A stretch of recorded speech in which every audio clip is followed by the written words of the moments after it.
विधानसभेच्या अधिवेशनात आमदार सुहास बाबर यांनी लक्षवेधीद्वारे खानापूर मतदारसंघासह संपूर्ण सांगली जिल्ह्यातील द्राक्ष उत्पादक शेतकऱ्यांच्या गंभीर प्रश्नांकडे शासनाचे लक्ष वेधले।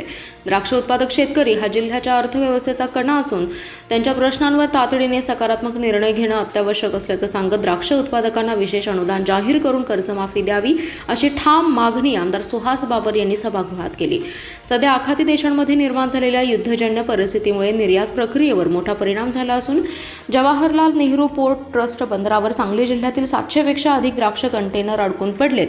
दरवर्षी सांगली जिल्ह्यातून साधारणतः 1,500 कंटेनर द्राक्षांची निर्यात होते आणि या माध्यमातून देशाला मोठ्या प्रमाणात परकीय चलन प्राप्त होतं। मात्र युद्ध किती काळ चालेल याबाबत अनिश्चितता असल्याने निर्यात ठप्प होण्याचा धोका निर्माण झालाय। परिणामी शेतकऱ्यांचे कोट्यावधी रुपयांचे नुकसान झाले। त्यामुळे शासनाने तात्काळ हस्तक्षेप करून नुकसानग्रस्त द्राक्ष उत्पादकांना विशेष अनुदान जाहीर करावे आणि कर्जमाफी द्यावी अशी ठाम मागणी आमदार सुहास बाबर यांनी सभागृहात केली। धन्यवाद अध्यक्ष महोदय। सांगली जिल्ह्यामध्ये सगळ्यात जास्त द्राक्षाचं उत्पन्न हे माझ्या मतदारसंघात होतं, त्यामुळे माझं बोलणं खूप महत्त्वाचं होतं। अध्यक्ष महोदय, मी स्पेसिफिक प्रश्न मंत्रिमहोदयांना विचारतो की ज्या सदस्य सन्मान्य सदस्यांनी काय अपेक्षा व्यक्त केलेत त्या अपेक्षा पूर्ण करण्यासाठी मी काही उपाय या ठिकाणी सुचवणार आहे। अध्यक्ष महोदय, मी माझ्या मतदारसंघामध्ये खानापूर तालुक्यामध्ये द्राक्ष संशोधन केंद्र व्हावं यासाठी जागा उपलब्ध करून दिली आणि माझा स्पेसिफिक प्रश्न असा आहे की शासन त्यासाठी निधीची तरतूद करणार का, हा माझा पहिला प्रश्न आहे।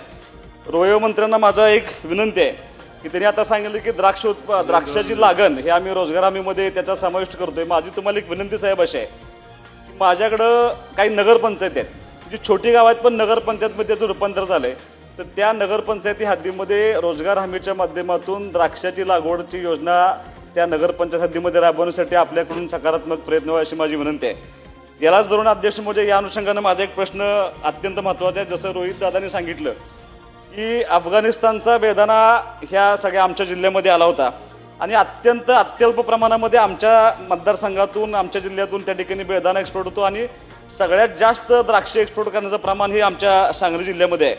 अध्यक्ष महोदय, आधीच जुलै-ऑगस्ट 2025 मध्ये जी अतिवृष्टी झाली होती त्याच्यामुळं द्राक्षाचं उत्पन्न अत्यंत कमी प्रमाणात झालं होतं। 50% जास्त द्राक्ष बागा आमच्या फेल गेल्या होत्या। एकरी 3 ते 5 लक्ष आमचा त्या ठिकाणी खर्च असतो। सांगली जिल्ह्यातून साधारणपणे 1500 कंटेनर निर्यात केले जाते। यामध्ये आपल्या देशाला प्रचंड मोठं परकीय चलन मिळत असतं।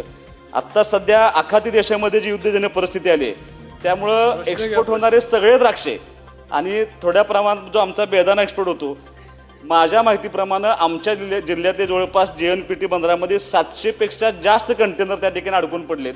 आता कधी युद्ध थांबेल हे आपल्या हातामध्ये नाही, पण ह्या द्राक्ष मालाचं आणि याचं जे उत्पन्नामध्ये आता जे नुकसान होणार आहे त्या नुकसानासाठी माझा स्पेसिफिक प्रश्न असा आहे की ह्या द्राक्ष उत्पादक शेतकऱ्यांना शासनाकडून अनुदान स्वरूपामध्ये तातडीने आर्थिक मदत मिळणार का आणि अतिवृष्टी आणि युद्धजन्य परिस्थितीमुळे अशा दुहेरी संकट सापडलेल्या द्राक्ष बागात शेतकऱ्यांना सरसकट कर्जमाफी करणार का आणि शासनाच्या वतीनं द्राक्ष संशोधन केंद्र खानापूर तालुक्यामध्ये मंजूर करणार का, हा माझा स्पेसिफिक प्रश्न आहे।